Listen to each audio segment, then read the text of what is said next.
SM Store, amanah dalam muamalah. Ini puasa sunnahnya bukan hanya puasa sunnah tahunan, puasa Arafah, puasa Asyura. Saya ingin punya puasa sunnah yang bulanan, yang wah nggak cukup dengan hal itu dan lebih merasa kemudian yang lebih naik lagi. Semestinya seorang Muslim demikian. Tidak kemudian merasa puas, oh saya sudah infak seminggu 10.000, setiap Jumat sudah 10.000, sudah banyak. Terus merasa puas cukup di situ, tidak. Namun berpikir gimana saya bisa berinfak lebih banyak lagi. Tidak hanya 10.000, tidak hanya budgetnya 10.000 per pekan, namun 10.000 setiap hari, namun naik lagi 100.000 setiap hari. Untuk kemudian tidak merasa cukup dengan itu, naikkan lagi. Tidak merasa cukup dengan yang rendah. Namun seorang Muslim semestinya merasa kemudian harus kemudian menjadi yang terbaik yang bisa dilakukan, yang bisa diwujudkan. Jangan merasa puas dengan yang remeh. Kalau kemudian bisa lebih tinggi, kenapa tidak? Itu semestinya seorang Muslim demikian. Tidak merasa cukup dengan rajin ngaji. Namun gimana rajin ngajinya lebih tertata dan punya catatan ngaji. Kalau perlu kemudian punya cita-cita gimana nyatetnya tidak pakai bahasa Indonesia, nyatetnya pakai bahasa Arab.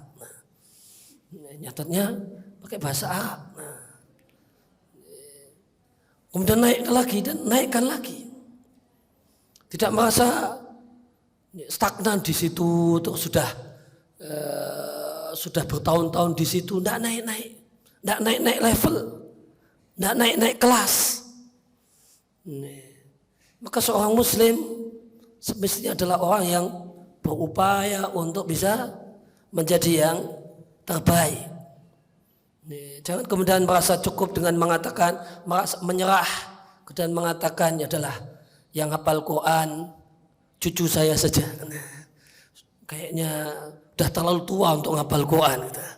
Adalah anak saya saja yang jadi hafid Quran, atau bahkan malah diturunkan lagi biar cucu saya saja yang hafal Quran. Kalau saya ya nggak usah saja. Saya cukup hafal Ad-Duha sampai Anas saja. Kalau udah layak untuk jadi imam masjid, biar yang hafal Quran nanti cucu saya. Ini merasa cukup, merasa puas dengan yang remeh, tanpa bermaksud meremehkan amal soleh. Merasa puas dan cukup dengan yang rendah, ini bukan satu hal yang terpuji. Seorang Muslim adalah ingin yang terbaik dan tidak merasa cukup dan puas dengan yang rendah, dengan yang bawah. Sebagaimana sabda Nabi SAW dari Al Husain bin Ali radhiallahu anhuma, Rasulullah SAW bersabda, Inna Allah Ta'ala yuhibbu ma'alil umuri wa asyafaha.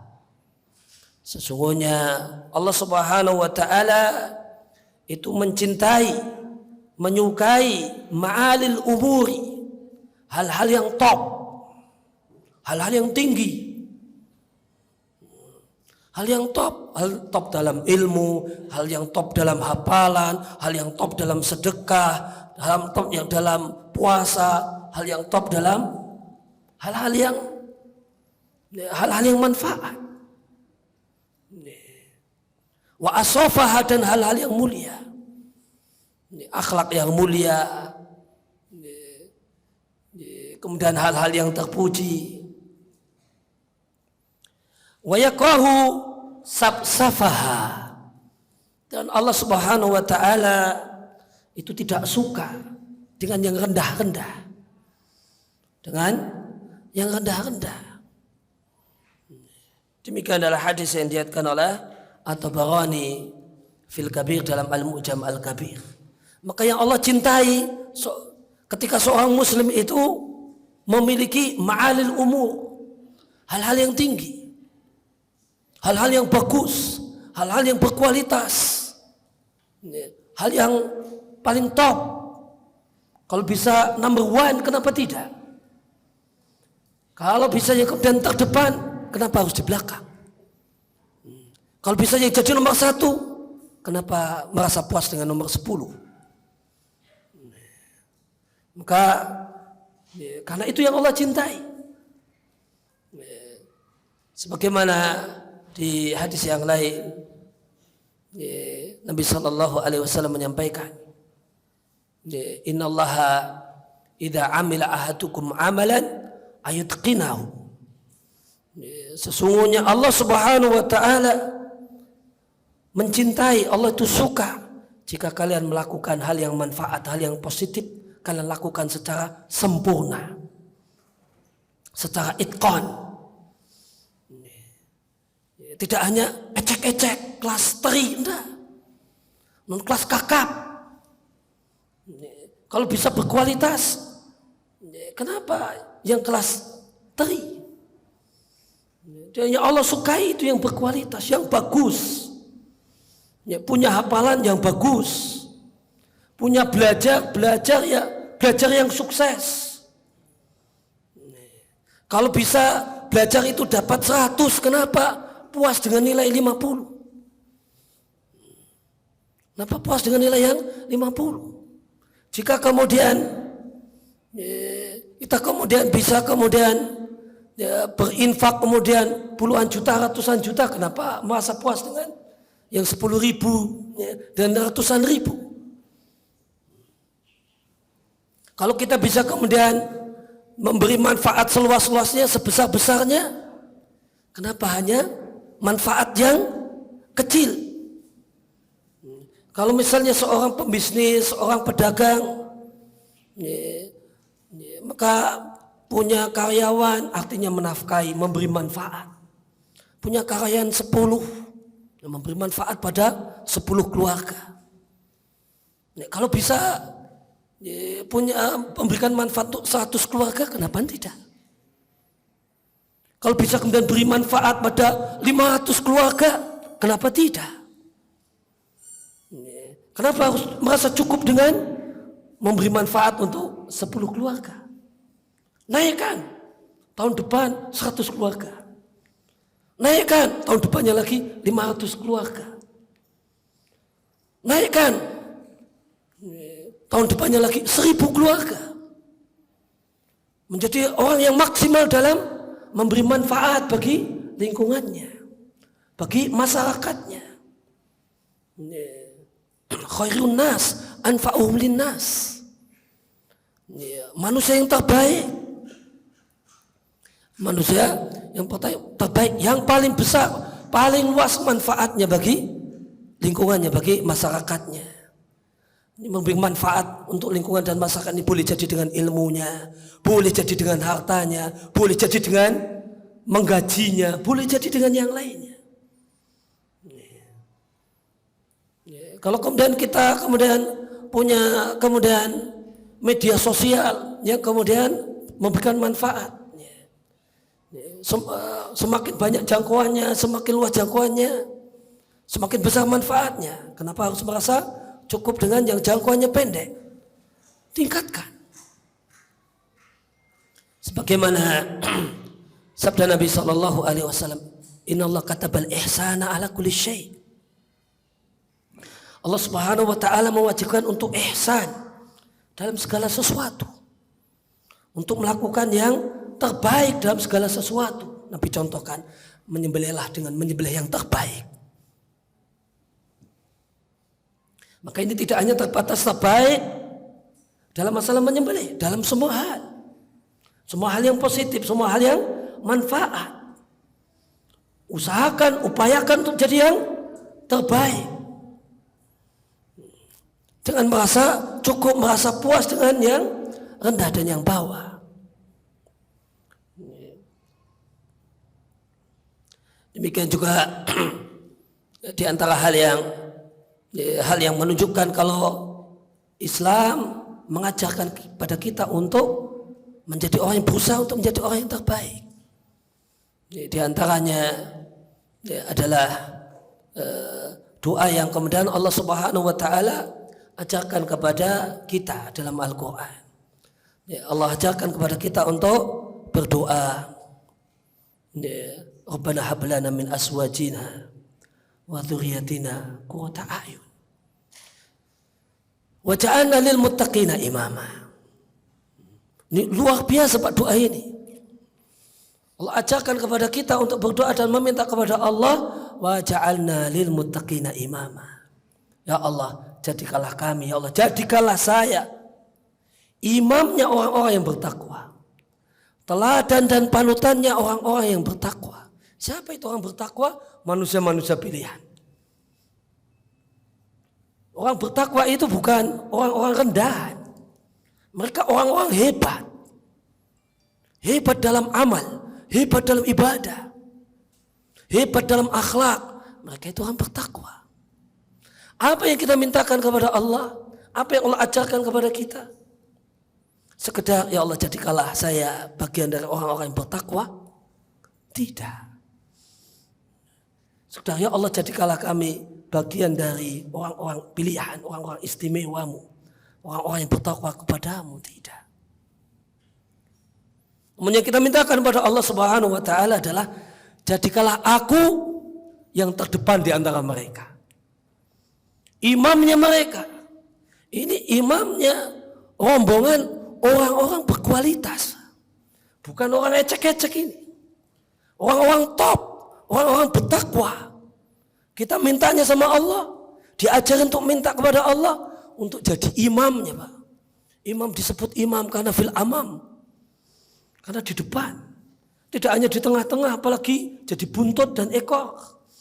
Belakangan, menjadi yang depan. Itu permintaannya, itu doa yang Allah ajarkan. Doa yang Allah ajarkan itu artinya itu yang Allah ajarkan kepada kita. Seorang muslim itu tidak hanya cukup menjadi orang yang baik, namun pemimpin dari orang-orang yang baik, yang terdepan di antara orang-orang yang terbaik. Artinya punya cita-cita yang tinggi, tidak merasa cukup, tidak merasa puas dengan yang rendah. Orang lain bisa, kenapa saya tidak bisa? Orang lain mampu, saya juga bisa. Itu yang kemudian diharapkan. Itu terlalu mimpi, Sat. Semuanya berawal dari mimpi. Semuanya berawal dari mimpi. Semuanya berawal dari harapan. Mimpi yang kemudian dan letak di alam bawah sadar kita, kemudian itulah yang menggerakkan kita untuk berjalan, kemudian buat step-step, buat langkah-langkah menuju harapan. Kalau mimpi yang muluk-muluk saja tidak bisa, gimana bisa mewujudkan yang itu? Mimpi saja tidak berani. Mimpi saja tidak berani. Maka bagaimana itu akan terwujud? Itu terwujud diawali dari berani bermimpi. Berani bermimpi, berani berharap, berani berdoa. Berani minta kepada Allah Subhanahu wa taala agar dibentangkan jalannya, dimudahkan jalannya. Kita yakin bahasanya kita punya Allah Al-Aziz, zat yang maha perkasa, Al-Qawi, zat yang kuat. Tidak ada yang sulit bagi Allah Subhanahu wa taala. Maka jangan tidak berani untuk bermimpi. Kita punya Allah zat yang maha perkasa. Kita punya Allah zat yang maha kuat, yang akan bisa mewujudkan mimpi-mimpi kita, yang bisa mewujudkan harapan-harapan kita.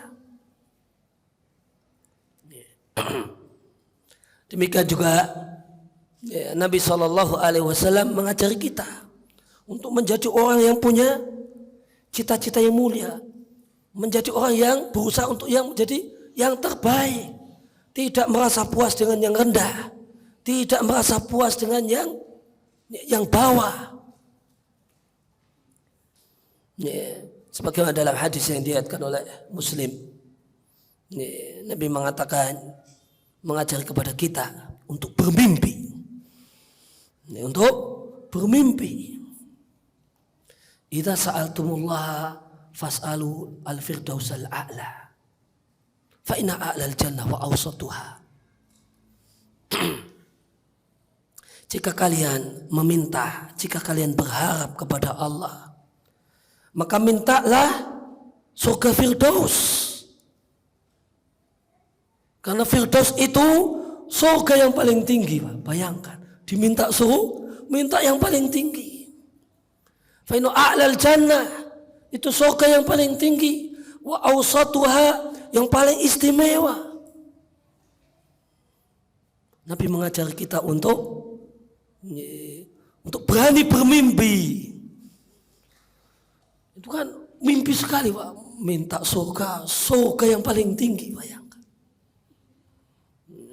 Nabi tidak hanya mengajari kepada kita mintalah masuk surga. Enggak. Ya, mintalah masuk surga, enggak. Ya, enggak seperti itu yang Nabi ajarkan. Enggak kemudian, ya Allah ya Allah aku meminta padamu supaya bisa masuk surga. Tidak punya rumah di surga, jadi gelandangan surga, saya sudah terima kasih ya Allah. Tidak demikian. Ya Allah saya dapat emperan surga saja sudah bagus ya Allah kabulkanlah. Tidak demikian. Namun Nabi SAW mengajari kita untuk punya cita-cita yang tinggi. Cita-cita yang muluk-muluk, Pak. Ini bahkan muluk-muluk sekali. Minta surga ngarani, Pak. Ngaraninya gak main-main. Ngarani nentukan yang paling tinggi, yang paling top, yang paling wah. Surga Firdaus. Itu perintah Nabi loh. Perintah Nabi. Nabi perintahkan kita untuk mimpi. Nabi perintahkan kita untuk mimpi. Ini perintah Nabi. Idza sa'altumullah, jika kamu punya permintaan sama Allah, fas'alu, mintalah. Mintalah hal yang wah, yang paling wah.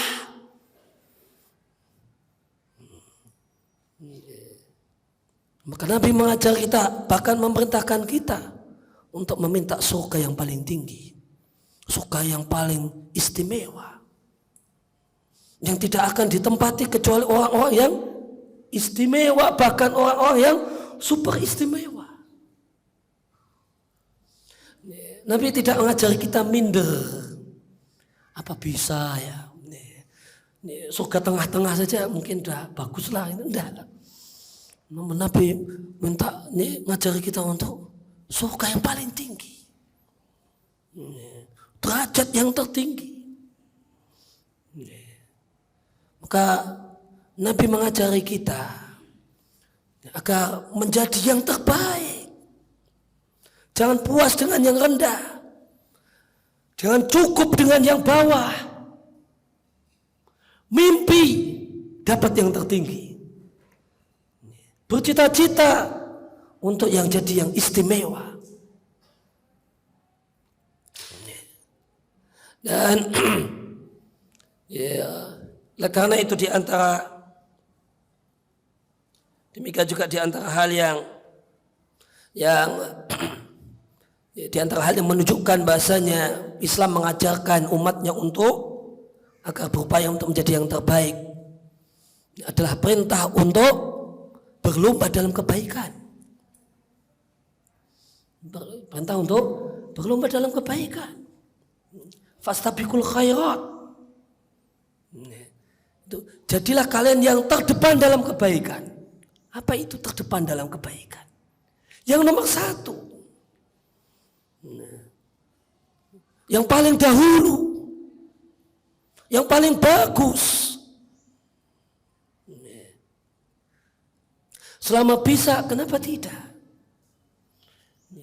Maka lihat bagaimanakah Umar bin Khattab radhiyallahu taala anhu. Umar bin Khattab radhiyallahu taala anhu. Ketika Nabi SAW memerintahkan untuk bersedekah, maka Umar mengatakan hari ini saya ingin mengalahkan Abu Bakar.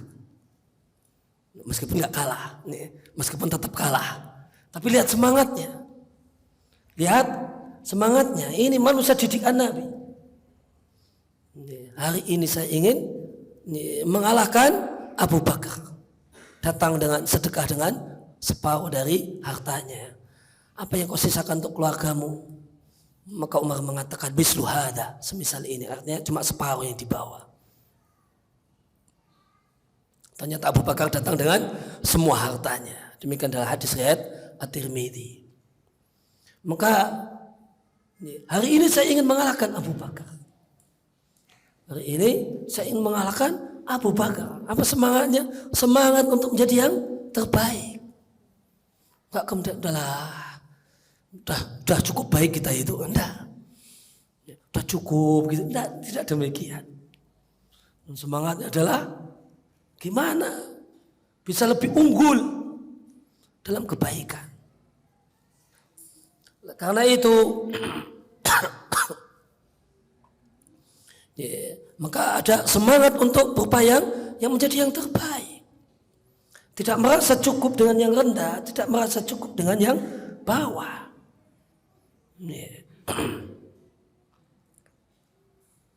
Demikian juga maka ketika kemudian berada di posisi bawah, sedih. Berada di posisi bawah, sedih. Oleh karena itu sahabat-sahabat Nabi yang fakir datang mengadu kepada Nabi dan mengatakan, ya Rasulullah, dhahaba ahlu duthur bil ujur. Dengan sedih mereka menemui Nabi dan mengatakan, ya Rasulullah, orang-orang kaya borong pahala. Kami cuma bisa punya amal yang eceran saja karena yang grosir dan sudah diborong sama orang-orang kaya. Minta kemudian solusi supaya bisa menyaingi orang kaya. Minta pada Nabi solusi supaya bisa menyaingi orang kaya. Supaya enggak kalah dengan orang kaya. Demikian sahabat. Orang yang didikan Nabi SAW. Merasa sedih dengan keadaan yang nampaknya cuma bawah. Pingin bersaing dengan orang-orang yang top, orang-orang hebat, yang ganjarannya banyak, yang pahalanya besar. Itu yang diinginkan. Maka Nabi SAW kemudian memotivasi kita, la hasada illa fitnataini. Tidak boleh bermimpi untuk dapat nikmat sebagaimana nikmat orang lain kecuali untuk dua jenis manusia. Kalau ini dianjurkan, diperintahkan, diperintahkan untuk bisa seperti orang-orang yang hebat. Maka dianjurkan, diperintahkan untuk bisa seperti orang-orang yang hebat. Maka itulah ajaran Nabi kita, itulah ajaran Islam. Islam mengajari kita untuk bisa menjadi yang terbaik. Dan yang terbaik itu adalah, dan oleh karena itu kita jumpai banyak hadis yang ngiming-ngimingi kita dengan menjadi yang terbaik. Banyak sekali hadis mengatakan, khairukum man ta'alamal Qur'ana wa 'allamahu. Orang yang terbaik di antara kalian adalah yang belajar Al-Quran dan mengajarkannya. Nabi iming-imingi kita, Nabi motivasi kita, Nabi semangati kita dengan apa? Menjadi yang terbaik. Maka yang terbaik di antara kalian adalah yang belajar Al-Quran dan mengajarkannya. Khairukum li ahlihi wa ana khairukum li ahli. Laki-laki yang terbaik adalah laki-laki yang paling baik dengan keluarganya. Aku manusia yang terbaik, laki-laki yang terbaik dengan keluargaku. Khairun nas anfa'um linnas. Sebaik-baik manusia yang paling besar manfaatnya untuk manusia yang paling luas manfaatnya untuk banyak orang. Maka Nabi iming-imingi kita, Nabi motivasi kita, Nabi genjot kita untuk beramal dengan kata-kata terbaik, menjadi manusia terbaik, menjadi laki-laki terbaik, menjadi orang yang terbaik. Demikian juga kita jumpai kemudian semangat motivasi untuk menjadi yang terbaik dalam hadis Nabi Sallallahu Alaihi Wasallam yang diriwayatkan oleh Muslim dari sahabat Abu Hurairah radhiyallahu taala anhu. Nabi katakan, ihris ala ma yanfa'uka wasta'in billah wala ta'jas. Nabi katakan, dan dalam hadis ini Nabi Sallallahu Alaihi Wasallam mengajarkan kepada kita untuk, Nabi sampaikan dalam hadis ini, kiat untuk menjadi manusia sukses. Sukses dalam masalah akhirat, demikian juga dalam sukses dalam masalah dunia. Kata Nabi, kunci sukses itu 4. Mau sukses duniawi, mau sukses akhirat, ada 4 kunci sukses. Yang pertama Nabi katakan, ihris ala ma yanfa'uk. Antusias, semangat. Punyalah semangat yang berkobar-kobar untuk hal yang bermanfaat. Semua hal yang bermanfaat. Nabi tidak batasi harus hal yang bermanfaat dalam masalah ibadah, hal bermanfaat dalam masalah akhirat. Semua hal yang bermanfaat. Manfaat masalah dunia, masalah manfaat akhirat, masalah ilmu. Ketika itu bermanfaat, antusias, semangat. Dan dalam ilmu usul tafsir atau kaidah Quran disampaikan bahasanya jika perintah itu, perintah Allah dan Rasulnya dikaitkan dengan satu hal, dan hal itu naik turun, maka perintah tersebut semakin ditekankan ketika ini semakin besar. Ada perintah hirs, antusias.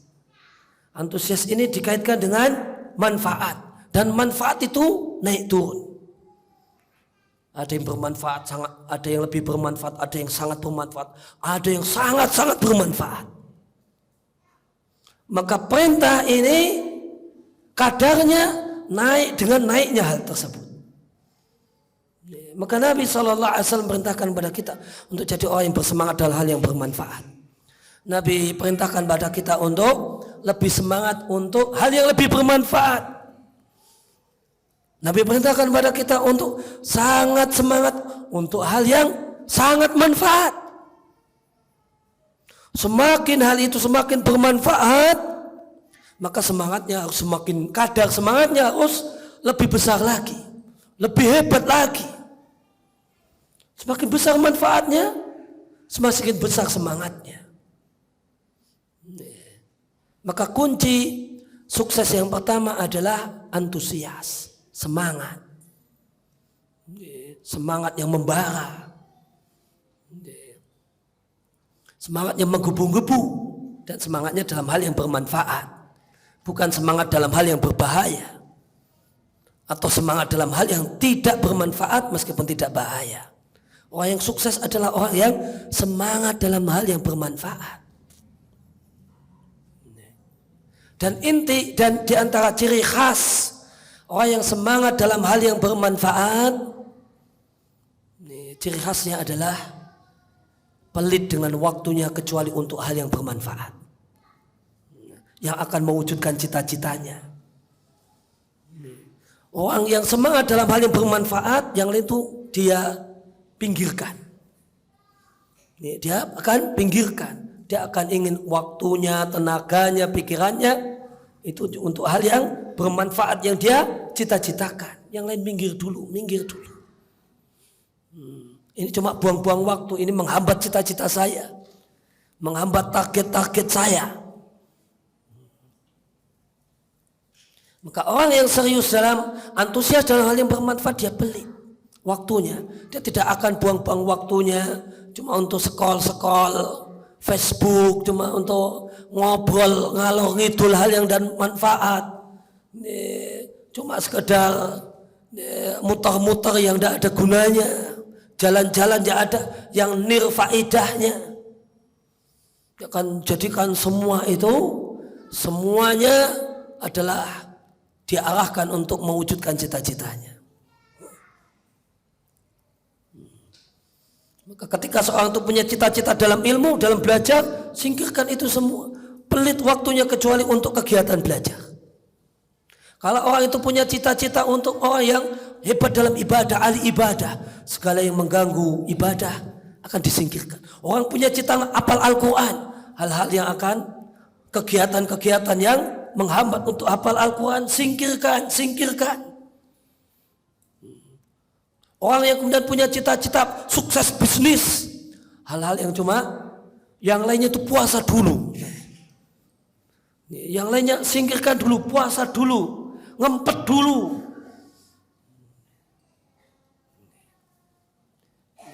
Karena kenikmatan itu hanya bisa didapatkan dengan meninggalkan kenikmatan.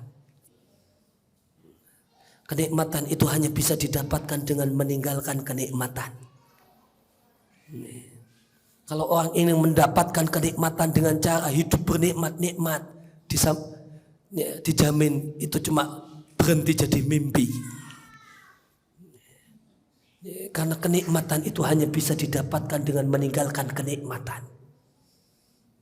Kenikmatan orang menjadi orang yang berilmu, itu hanya bisa didapatkan dengan meninggalkan kenikmatan ngobrol, kenikmatan jalan-jalan, kenikmatan cari kuliner, nunggu kuliner 2 jam untuk makan 15 menit. Maka hal-hal yang kemudian buang-buang waktu sekali ini akan disingkirkan. Itu kenikmatan yang harus ditinggalkan untuk mendapatkan kenikmatan. Dan ini adalah kesepakatan semua orang yang berakal. Sebagaimana kata Ibnu Qayyim rahimahullahu taala, ajma'al uqala, seluruh manusia berakal sepakat, innama tunalu rohatu bitaqi rohah, kenikmatan itu hanya bisa didapatkan dengan meninggalkan bernikmat-nikmat.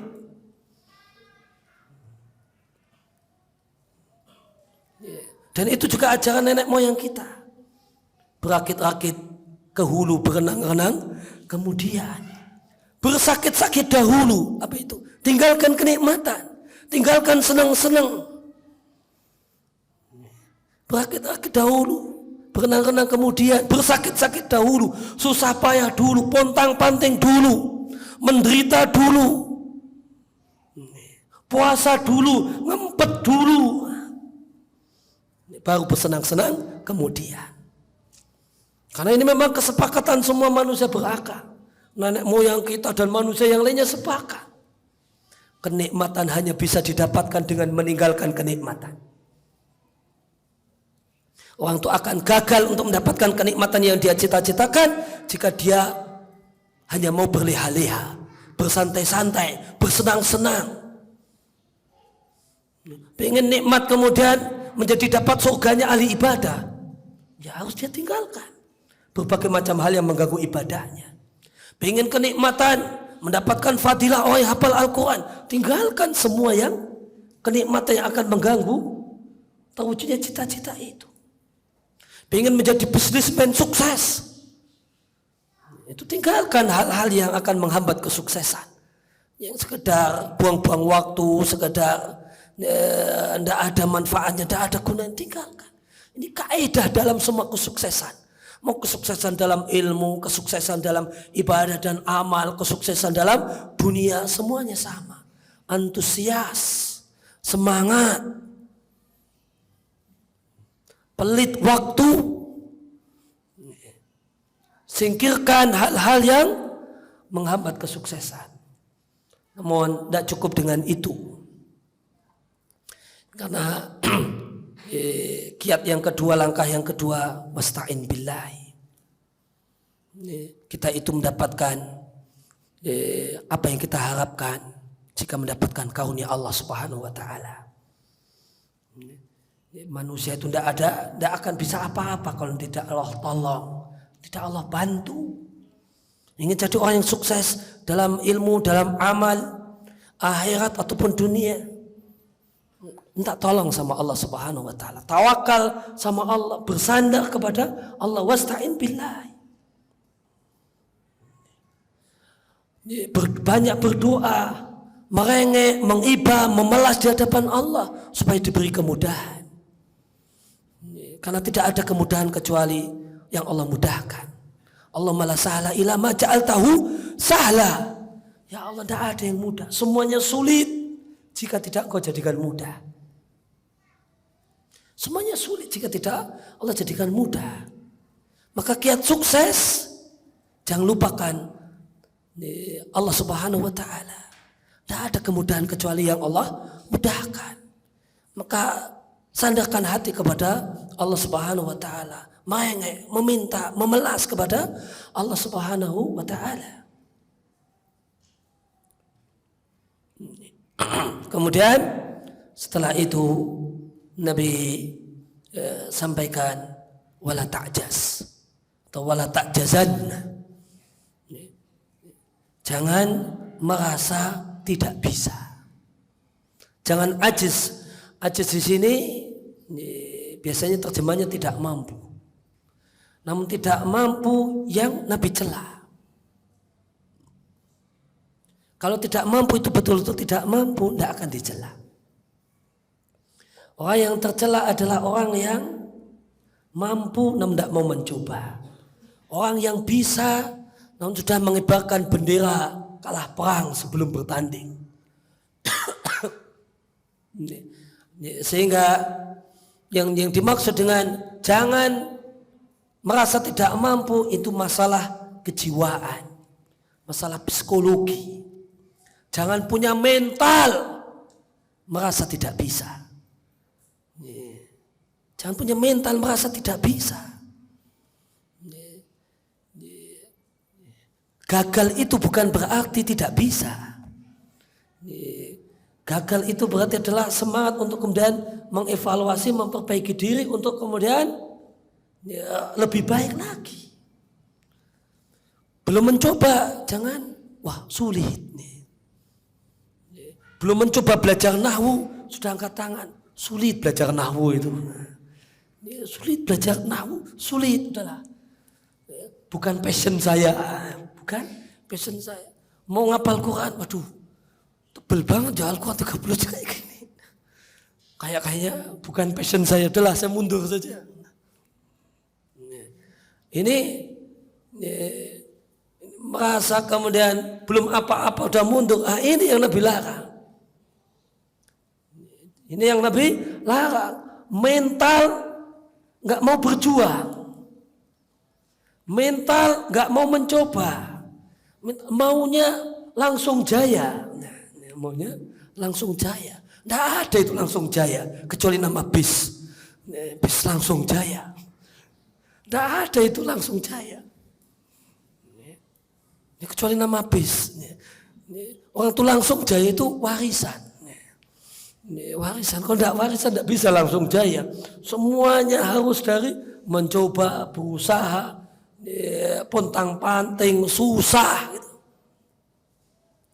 Itu baru jaya. Tiba-tiba maunya langsung jaya. Kalau tidak langsung jaya saya mundur saja. Itu mental yang Nabi larang. Wala ta'jaz. Itu namanya mental ajiz. Tidak mau kecuali langsung jaya. Tidak mau susah, tidak mau mencoba, tidak mau berusaha. Itu bukan mental orang sukses. Tidak ada ceritanya orang sukses itu orang yang ngeloko sebelum ngapa-ngapain. Kalah sebelum bertanding. Tidak ada itu. Mental orang sukses demikian. Mau sukses bidang apapun. Orang yang sukses dalam bidang ilmu jadi ulama. Orang yang sukses dalam bidang ilmu dunia jadi ilmuwan. Orang yang sukses dalam masalah harta jadi orang kaya. Orang yang sukses dalam masalah bisnis menjadi bisnismen sukses. Orang yang sukses dalam ibadah menjadi ahli ibadah besar. Semua mereka adalah orang yang tahan banting, tidak tergoda, terus mencoba dan mencoba, berusaha dan berusaha. Mereka ini tidak punya lelah? Punya. Non lelah itu tidak boleh bikin kalah. Lelah boleh, namun tidak boleh bikin kalah. Itu mental-mental juara, itu mental-mental orang hebat, itu mental-mental orang sukses dalam bidang apapun.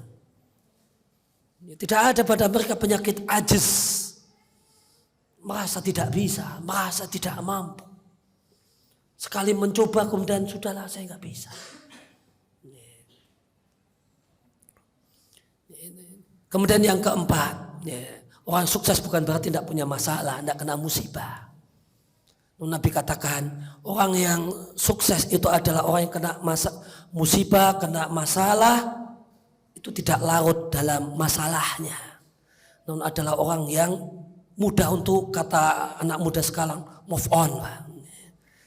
Mudah move on. Enggak kemudian larut dalam masalah, kemudian kemudian di situ saja.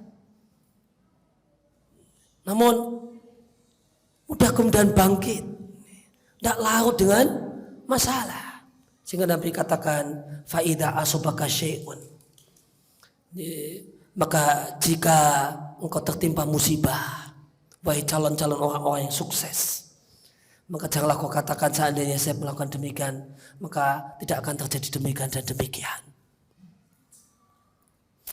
Namun katakanlah inilah takdir Allah, dan apa yang Allah kehendaki pasti terjadi. Ya sudah, ini takdir, tidak mungkin.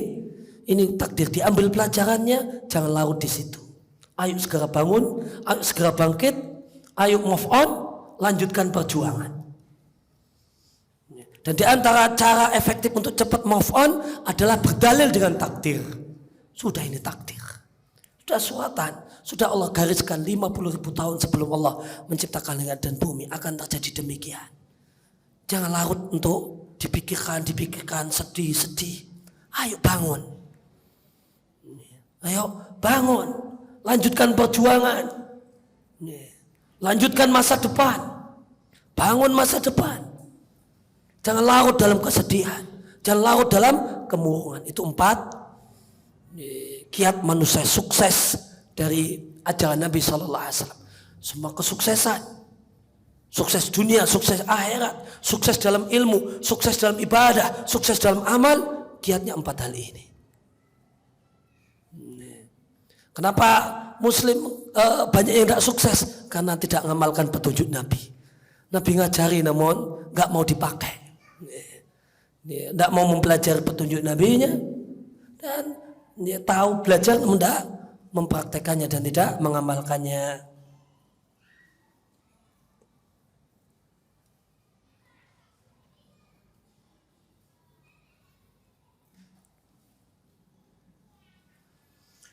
Ya, kemudian berkenaan dengan masalah cita-cita tinggi, ingin menjadi orang yang terbaik, maka manusia ada 4 kategori. Manusia yang terbaik adalah manusia yang menyadari, mengetahui potensi dirinya. Kalau dia itu punya potensi untuk bisa hebat, untuk bisa besar, dia tahu potensi dirinya. Saya itu orang yang tekun, saya itu orang yang senang membaca, saya itu orang yang bekerja keras, saya itu tahu potensi diri.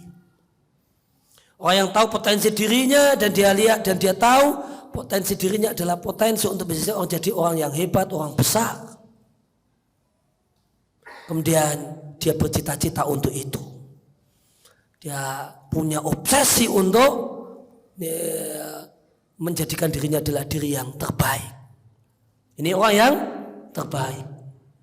Tahu dirinya punya potensi dan untuk yang menjadi yang terbaik, dan dia berusaha dan dia pun mencita-citakannya dan dia pun berupaya untuk membangun langkah-langkah menuju ke sana. Ya, inilah orang yang azimul himmah, orang yang punya himmah yang besar, yang merupakan satu sifat yang terpuji dalam Islam. Kemudian manusia jenis yang kedua, ada seorang yang ada pada dirinya kemampuan, ada dirinya potensi, ada dirinya kelebihan yang jika ini betul-betul kemudian dikembangkan, hebat di bidang ini. Namun dia kurangi kadar dirinya. Namun dia letakkan cita-citanya dalam hal yang rendah-rendah saja. Inilah orang yang sorirul himmah, cita-citanya rendah, dan ini orang yang tercela. Orang punya potensi namun tidak mau bercita-cita yang tinggi. Saya tidak mau susah. Saya begini saja sudah nyantai, sudah senang. Yang sebagiannya itu adalah kemudian legitimasi untuk melegitimasi kemalasan. Aslinya malas sebenarnya. Orangnya potensi, tidak mau punya cita-cita yang tinggi. Kenapa? Karena kemalasan. Sehingga kemudian dia katakan, saya cukup di sini saja. Saya tidak ingin jadi orang kaya, padahal maksudnya saya malas kerja, gitu kan. Tapi saya tidak kemudian ingin jadi orang kaya, nanti berat hisapnya katanya. Padahal maunya itu malas sebenarnya, malas.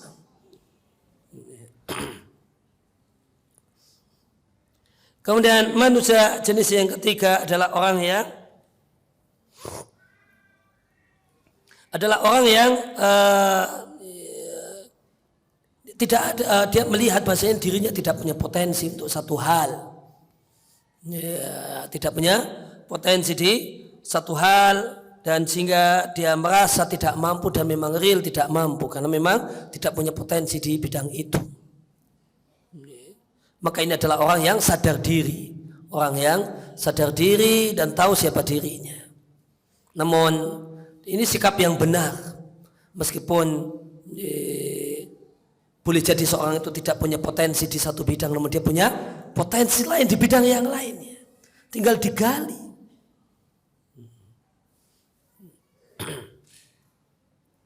Dan masing-masing orang itu Allah bagikan kepada mereka potensi yang berbeda-beda. Orang yang potensi berbeda-beda. Maka menjadi kewajiban masing-masing orang untuk kemudian membaca dirinya, kemudian mengetahui di manakah potensinya dan mengembangkannya. Kemudian yang keempat, manusia yang keempat adalah orang yang sok besar. Ini manusia yang paling jelek. Orang yang sok besar. Orang yang tidak memiliki potensi untuk menjadi orang besar, orang hebat, namun dia menampakkan diri mengesankan, membranding diri, padahal bukan orang besar, cuma membranding diri seakan-akan besar. Dia cuma kemudian pencitraan saja itu besar itu, padahal sebenarnya bukan orang besar, bukan orang hebat, bukan orang yang top. Ini manusia yang paling jelek dari empat manusia dalam masalah ini.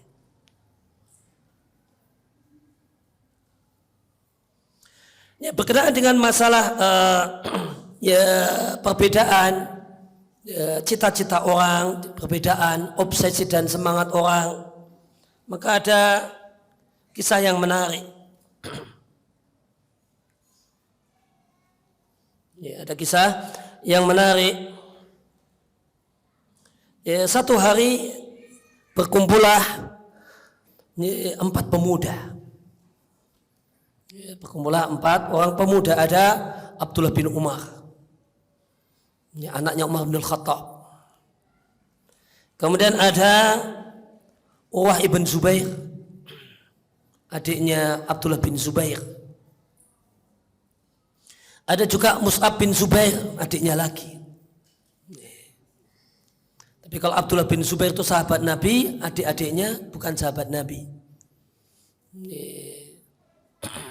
Karena Abdullah bin Zubair ketemu lihat Nabi, dan Abdullah bin Zubair adalah bayi muhajirin pertama. Bayi muhajirin pertama itu Abdullah bin Zubair. Kali ini Urwah bin Zubair dan Mus'ab bin Zubair ditambah Abdul Malik bin Marwan. 4 pemuda ini kumpul di halaman Ka'bah. Lantas mereka berempat ini kemudian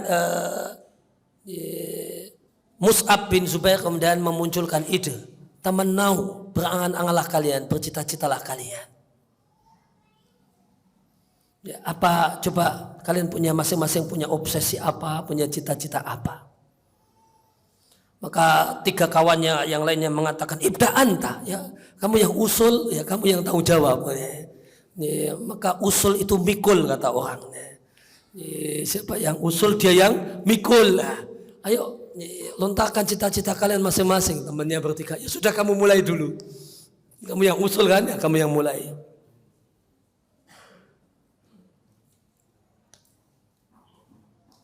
Faqal, maka Mus'ab bin Zubair mengatakan,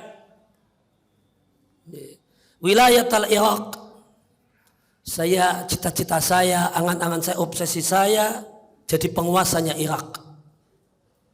Ya, cuma berhenti jadi penguasanya Irak saja. Nah, itu sudah cita-cita tertingginya.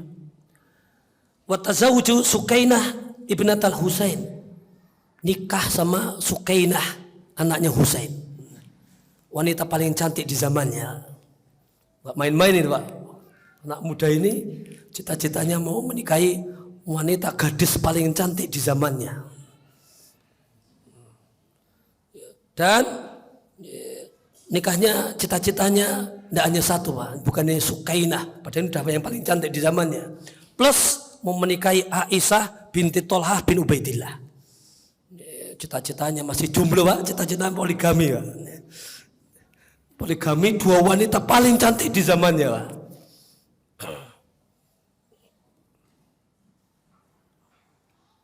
Maka fanalah dalika. Mus'ab bin Zubair ini pun pada akhirnya mendapatkan semua yang dia katakan ketika itu. Semua yang dia katakan cuma itu. Nikah poligami kabul Pak. Kan udah obsesi sejak jomblo Pak. Kemudian nikah wanita paling cantik di zamannya kabul juga Pak. Ya, yang tidak diceritakan bagaimanakah proses perjuangannya, itu yang lebih menarik sebenarnya, proses perjuangannya ini. Ya, tapi tidak diceritakan, langsung cerita hasil akhirnya. Fanala dzalika, Mus'ab bin Umair pun mendapatkan apa yang jadi cita-citanya. Kemudian wasaddaqa kulla wahidatin, karena nikahi wanita paling cantik di zamannya ya maharnya jangan tanya Pak. Jadi perlu duit, perlu modal kan. Ini diceritakan. Wasaddaqa kulla wahidatin, masing-masing dari 2 istrinya itu maharnya adalah 500.000 dirham. 500.000 dirham. Bantu saya ngitung Pak, yang bawa HP. Zaman dulu selisih dinar sama dirham itu tidak banyak. 1 dinar itu kurang lebih 10 dirham. 1 dinar itu kurang lebih 10 dirham. 1 dinar 4,25 gram emas. Emas sekarang 800.000 ya Pak ya, 800.000.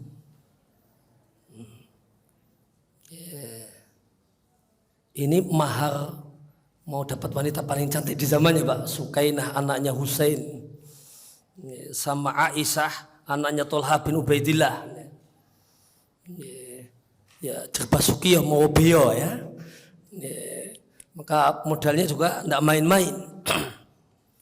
500.000 dirham. Berarti untuk jadikan dinar ngilangin 10 ya Pak ya. 50.000 dinar. 50.000 dinar. Satu dinarnya tadi 4,25 gram emas. Berapa Pak ini duitnya Pak? Maharnya Pak? Hah? 170 miliar Mas. Ya, jadi ya kalau mau ngimpi yang ini ya juga perlu diperhatikan ya. 170 M Pak. Ya, 170 M. Nah, itu mahar satu istri. Dua itu. Wa saddaqa kulla wahidatin 500 alfi dirhamin wa jahazaha bimithliha.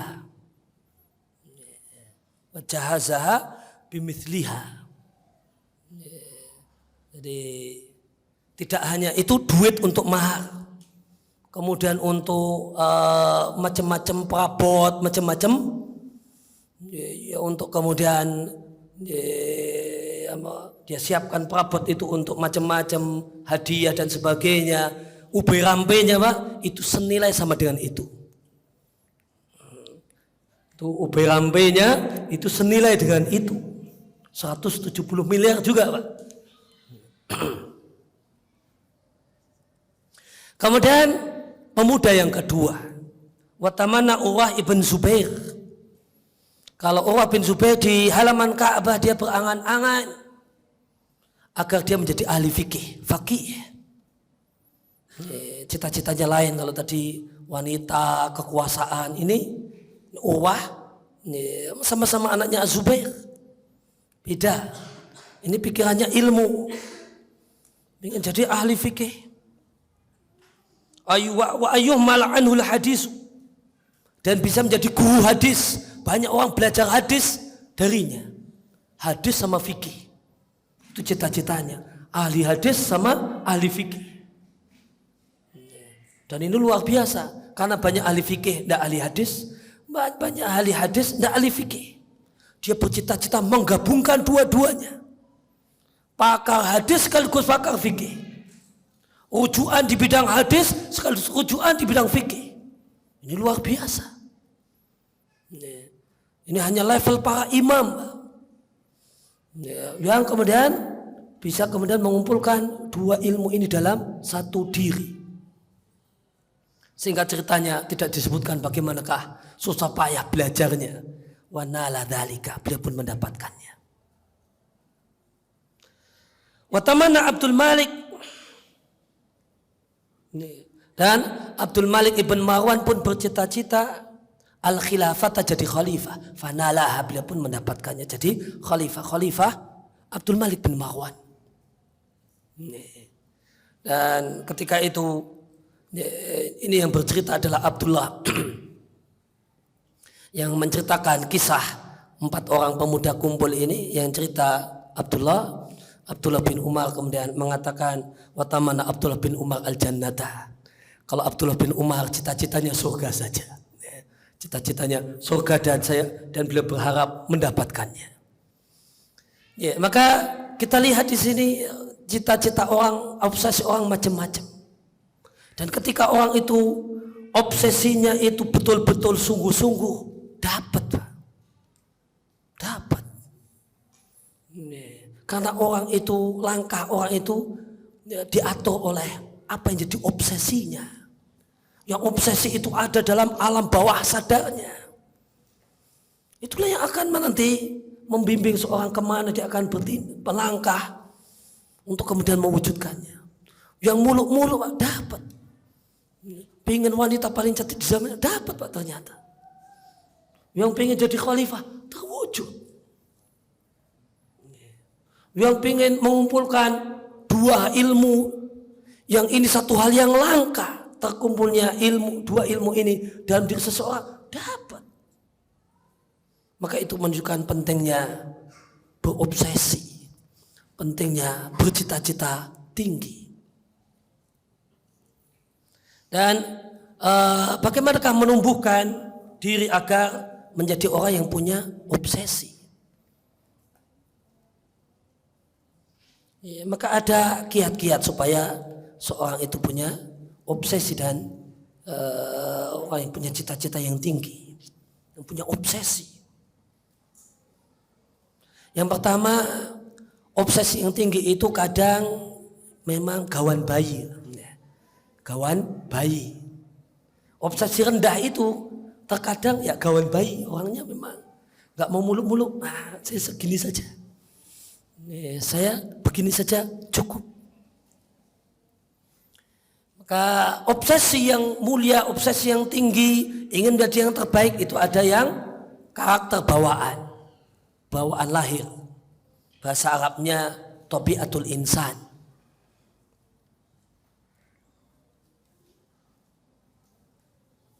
Maka orang yang punya obsesi tinggi ini, yang dari gawan bayi di antara cirinya, meskipun dia itu direndahkan, dia itu diginikan, itu yang terjadi dia melawan.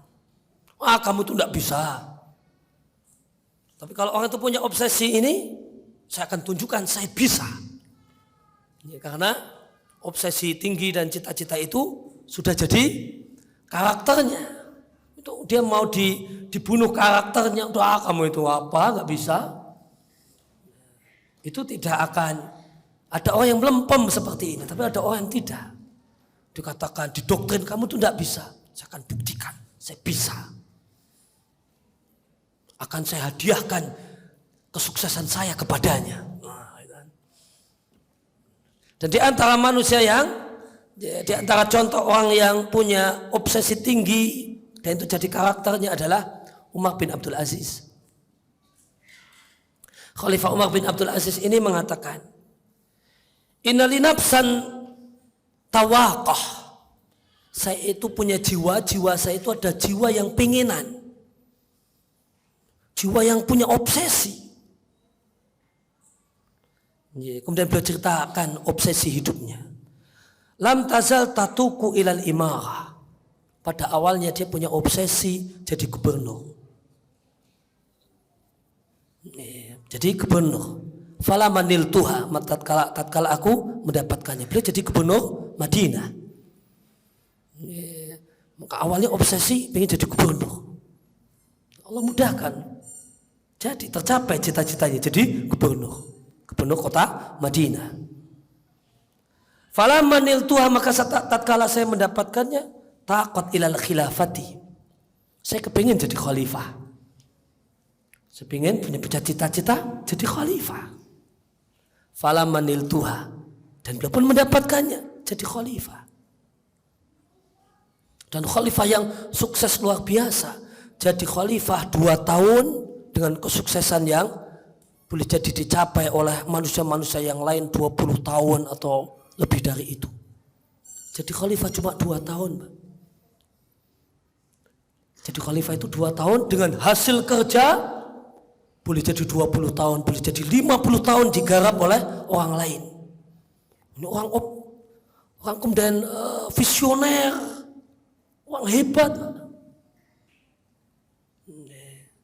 Bagaimanakah kemudian hanya kerja 2 tahun sebelum beliau wafat, sebelum beliau meninggal dunia, beliau sudah makmurkan seluruh dunia Islam. Di zaman Umar bin Abdul Aziz, tidak ada orang yang berhak untuk mendapatkan zakat karena fakir dan miskin. Zakat di dunia Arab dikirimkan ke Afrika, ditolak sama Afrika, Pak.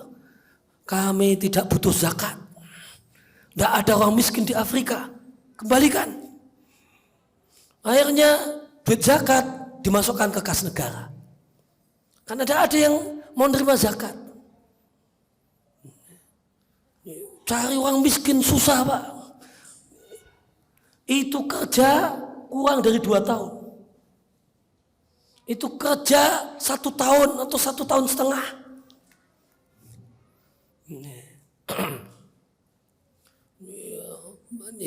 Maka ini gimana hebatnya, gimana? Ya, ini wajar. Karena orangnya saja orang yang visioner, punya cita-cita tinggi. Maka falam manil tuha, maka tatkala aku telah mendapatkannya jadi khalifah, maka takut ilal jannah, masya Allah. Aku pun bercita-cita untuk bisa dapat surga.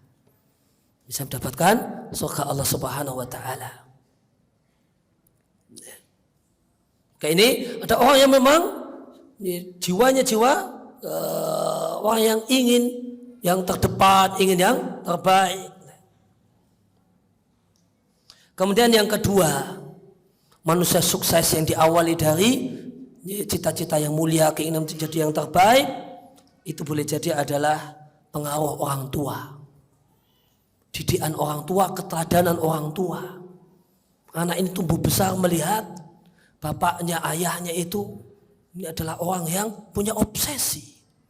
Orang yang bisa kemudian layak untuk dicontoh. Ibunya juga orang yang punya obsesi, punya cita-cita yang tinggi dan mulia. Lain manakala anak itu tumbuh besar melihat ayahnya pemalas, ibunya pemalas, tidak punya cita-cita hidup gitu. Tapi anak yang tumbuh mendengar obrolan, melihat keteladanan dari orang tua yang rajin, orang tua yang semangat, orang tua yang punya cita-cita, tua sudah ngajinya sudah telat namun pingin baca Quran, belajar Quran lancar. Habis itu pengen ngapal Quran, dia lihat orang tuanya tumbuh dalam keadaan demikian. Itu yang dia saksikan, dia tumbuh dalam keadaan lihat orang tuanya demikian. Maka anak akan termotivasi untuk menjadi orang yang terbaik dengan punya cita-cita dan harapan-harapan.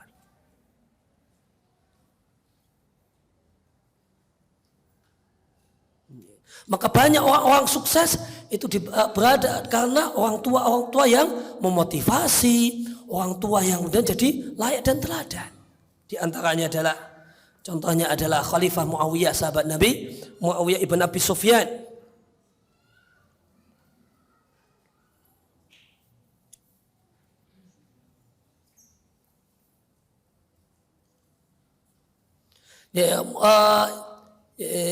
Muawiyah bin Abu Sufyan anak dari seorang wanita hebat, wanita yang visioner. Di anak itu ada cita-citanya. Hindun bintu Utbah,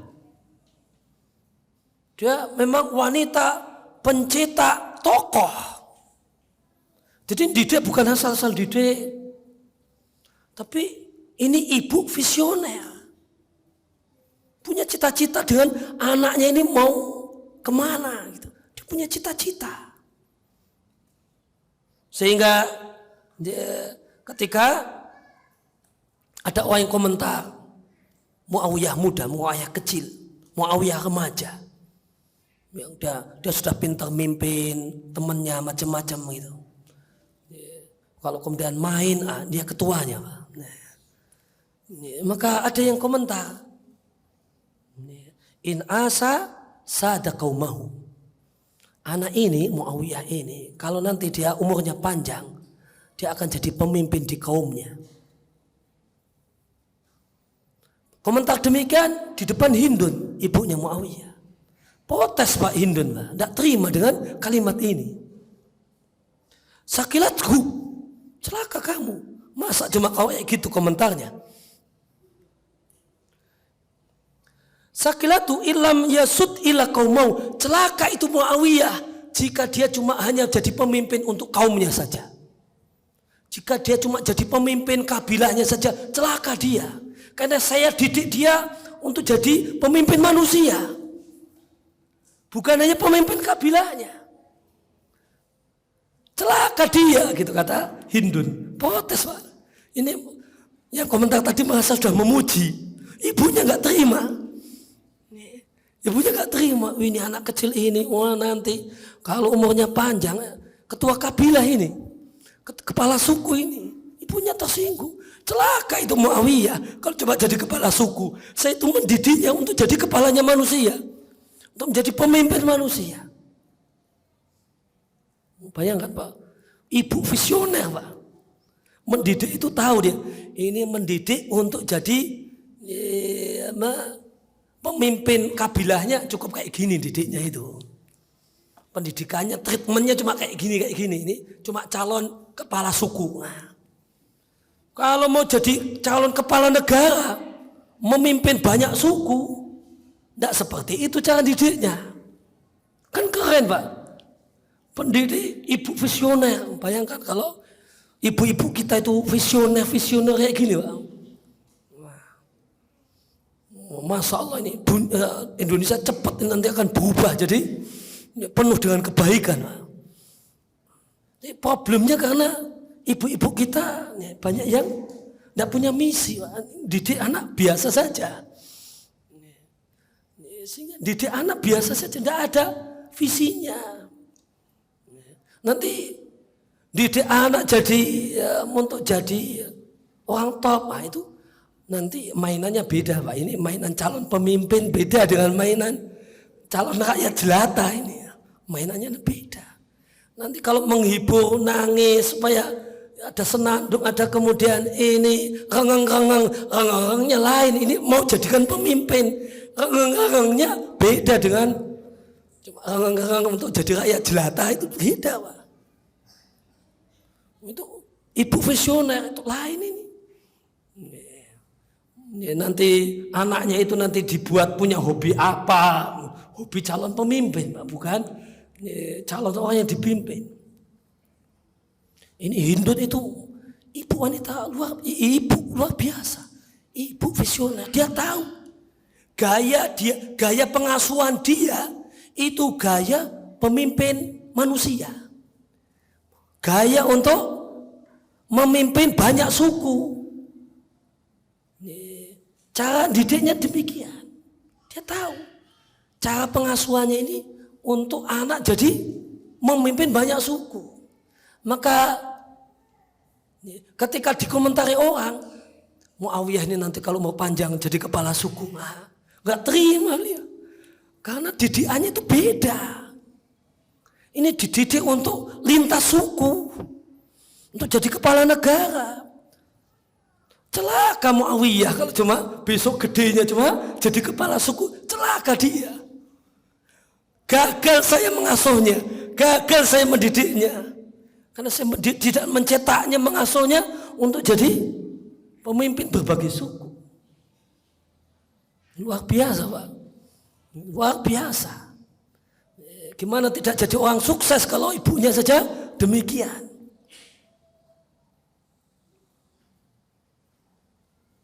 Kemudian lelaki hebat kayak Abdullah bin Zubair. Siapa yang ada di balik Abdullah bin Zubair? Asma binti Abi Bakar.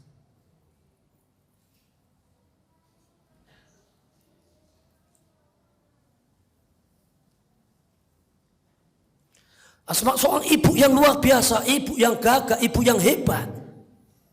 Ketika Abdullah bin Zubair jadi khalifah, kemudian Abdullah bin Zubair ini diserang oleh Al-Hajjaj. Maka yang bikin Abdullah bin Zubair tidak mau menyerah, kalah dengan Hajjaj karena ibunya. Ketika dilapari, wahai ibunda, saya dikepung Hajjaj dan pasukannya. Apa yang harus saya lakukan? Maka Asma yang ketika itu buta mengatakan, Asma yang ketika itu buta mengatakan, idhab fa wallahi la dorbatun bisayfi ala izzin afdalu min dorbatin bisauti ala dhullin. Pergi, perangi Hajjaj. Sesungguhnya tebasan pedang dalam keadaan mulia, leher hilang di tangan musuh dalam keadaan mulia, itu afdal, kata sang ibu.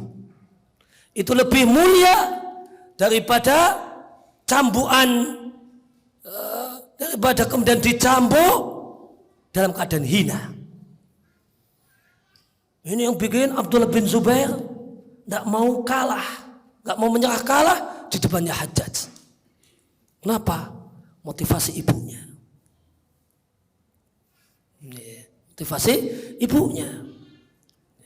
Dan setelah itu Abdullah bin Zubair hanya kalah, kemudian kepalanya dipenggal, dibawa sama Hajjaj ke depan Asma. Bagaimanakah Asma? Asma seorang wanita tegar, ibu yang hebat ini mengatakan, ma yamna'uni, tidak ada yang menghalangiku. Waqad udiya ra'su Yahya bin Zakaria ila baghiyin min baghoya Bani Israel. Tidak masalah. Kepala anakku kemudian dipenggal, itu tidak masalah. Tidak masalah bagiku. Tidak ada. Karena sungguh kepalanya Yahya bin Zakaria itu dipenggal untuk dihadiahkan kepada seorang wanita pelacur. Dan itu tidaklah kemudian menurunkan derajat dan martabatnya Yahya. Demikian juga anakku. Maka kenapa kemudian ada kesatria-kesatria, orang-orang hebat? Dibaliknya ada ibu-ibu yang luar biasa. Demikian juga di antara kemudian kenapa orang itu jadi orang-orang sukses yang punya cita-cita yang hebat, punya kesabaran yang luar biasa untuk mewujudkan cita-citanya, di antaranya adalah adanya motivasi. Karena motivasi, lingkungan yang memotivasi itu yang akan kemudian di antara faktor menuju kesuksesan. Kalau orang itu hidup di lingkungan yang suka gembosi, gagal jadi orang hebat. Namun ketika berada di lingkungan keluarga, masyarakat yang memotivasi, menghargai orang-orang yang punya potensial, ini orang-orang yang akan jadi orang-orang hebat. Dan di antara hal yang menunjukkan pentingnya motivasi adalah rahasia di balik kesabaran Imam Ahmad bin Hanbal. Di penjara, dicambuk macam-macam. Kenapa bisa sabar? Apa rahasianya? Rahasianya adalah satu kalimat motivasi. Dan motivasi itu tidak harus dari orang-orang hebat, orang-orang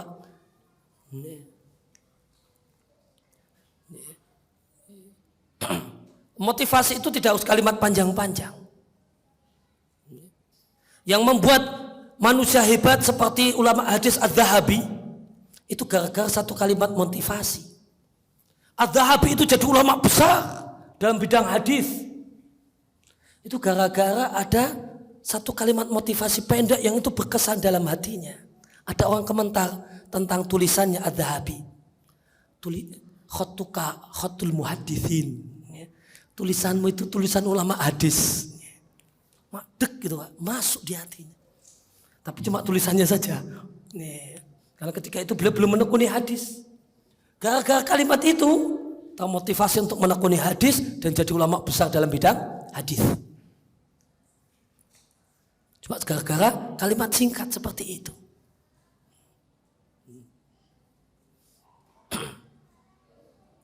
Imam Ahmad bisa sabar itu karena satu kalimat motivasi.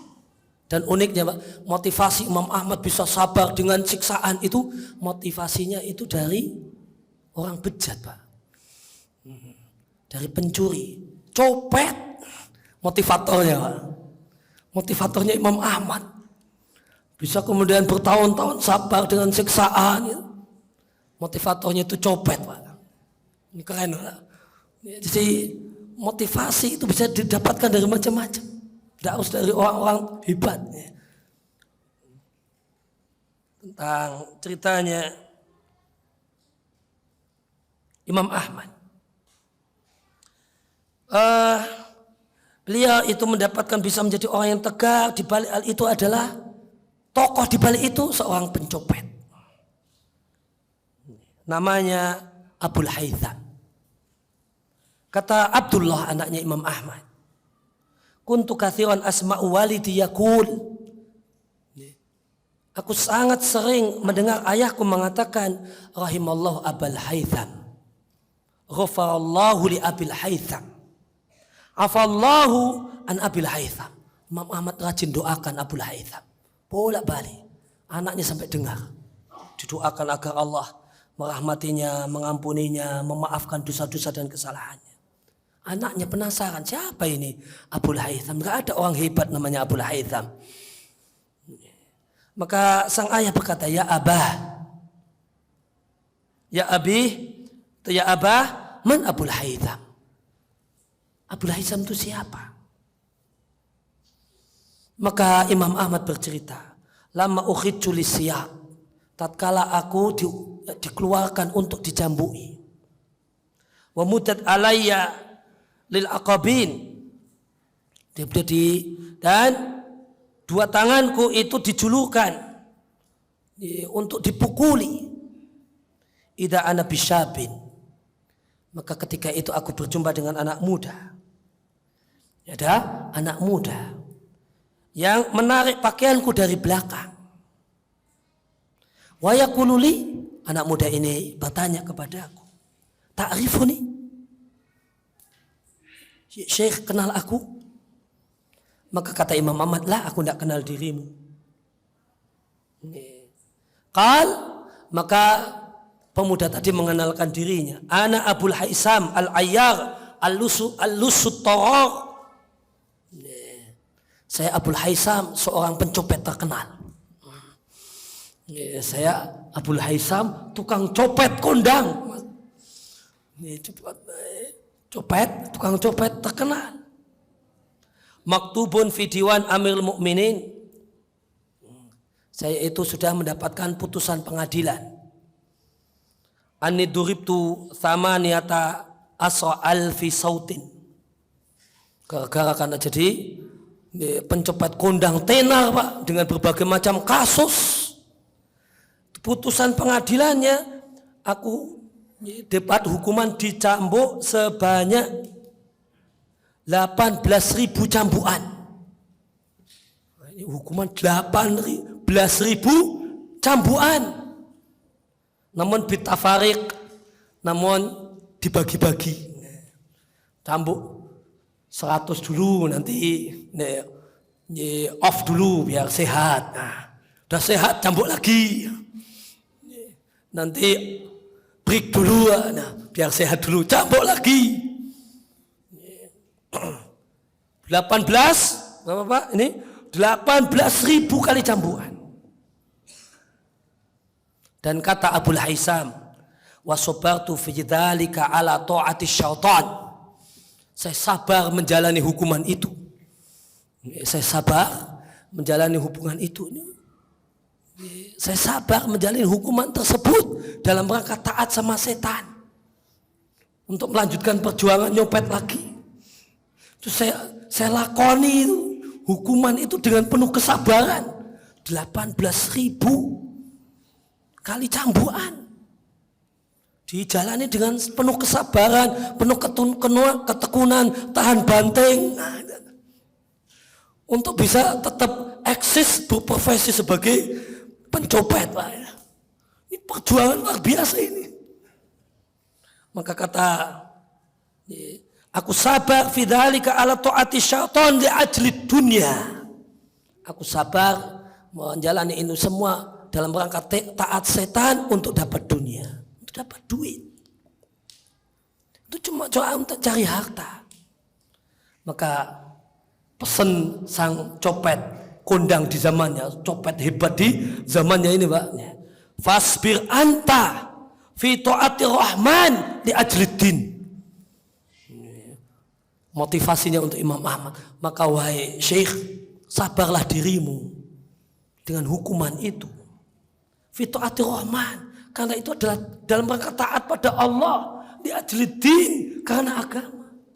Masa saya aja taat setan saja bisa sabar, kamu masa taat sama Allah tidak sabar? Saya itu taat, saya itu sabar untuk dapat dunia, masa kau tidak kuat untuk sabar untuk dapat agama? Maka ini dibalik kesabaran Imam Ahmad itu ada kalimat motivasi. Yang dengan kesabaran menjalani ini Imam Ahmad kemudian menjadi mulia dan melekat padanya nama label Imam Ahli Sunnah. Dikarenakan kesabaran yang beliau, yang luar biasa yang beliau miliki disebabkan karena motivasi, dan motivasinya dari raja copet di zamannya. Raja copet di zamannya. Demikian kurang lebih yang bisa disampaikan dalam kesempatan kali ini.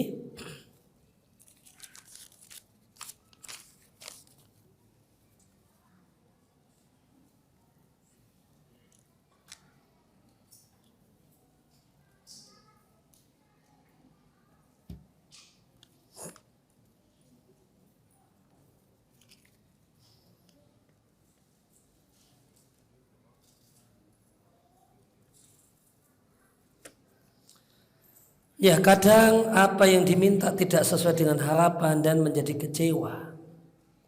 Apakah itu tidak mempengaruhi mempengaruhi psikologis mental seseorang? Ya, tidak boleh jadi ini. Maka Nabi pesankan.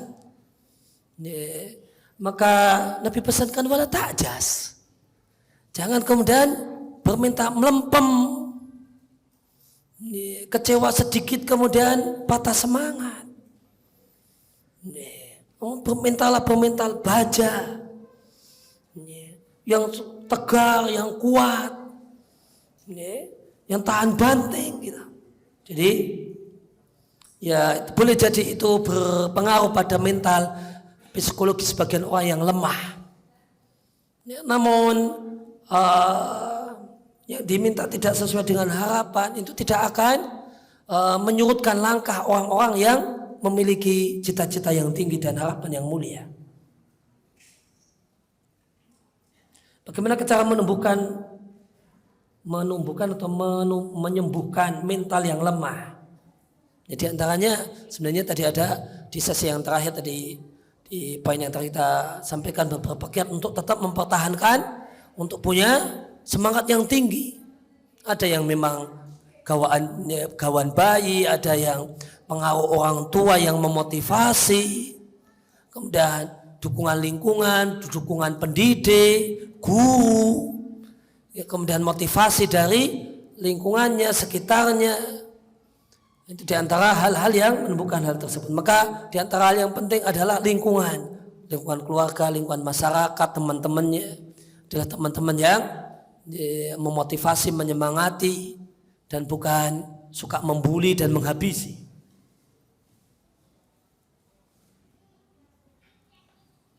Apabila seorang itu berambisi dalam cita-citanya dan belum kesampaian, bagaimana? Apakah selalu berdoa? Iya, berdoa, dan cita-cita besar itu perlu di breakdown jadi langkah-langkah nyata. Ya, misalnya cita-cita Urwah bin Zubair, saya ingin jadi ahli fikih sekaligus ahli hadis. Ya, tentu ini ya harus di breakdown apa langkah-langkah real. Di samping doa tetap doa, tapi harus ada langkah-langkah real, step by step menuju ke sana.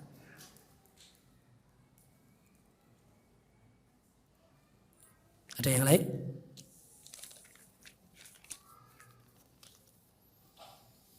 Ya, jika tidak demikian yang kita kaji dan kesempatan pagi menjelang siang hari ini. Terima kasih atas kehadiran dan perhatian Bapak dan Ibu sekalian. Ya, semoga kehadiran Bapak Ibu sekalian di majelis ini Allah catat sebagai amal ibadah thalabul ilmi yang memperberat timbangan kebajikan Bapak dan Ibu sekalian di sisi Allah Subhanahu wa taala. Di hari tidaklah bermanfaat harta dan anak kecuali orang yang menghadap Allah dengan hati yang bersih dan amal yang soleh. Demikian juga kami ucapkan terima kasih yang sedalam-dalamnya kepada kemudian segenap panitia di KM dan semua orang yang berkontribusi dalam kegiatan ini. Jazakumullah khairan. Semoga Allah balas dengan yang lebih baik di dunia dan di akhirat. Terima kasih atas kehadiran dan perhatian. Mohon maaf atas segala kekurangan. Wassallallahu ala nabiyina Muhammadin wa ala alihi wa sahbihi wasallam.